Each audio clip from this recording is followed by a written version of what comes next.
राहुल। ये अभी तक उसे लेबर रूम क्यों नहीं ले गए? क्यों सहने दे रहे हैं उसे इतना दर्द? बारान कारावे को बच्चा गोद में लेने से पहले दूसरे जहान में पहुंचा दूंगा।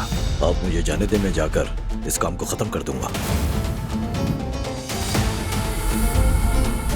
तुम्हारा हुक्मरानी का दौर यहीं तक था मेरे अजीज भतीजे बारान कारावे। अब से जो वक्त शुरू हो रहा है हसन कारावे का है।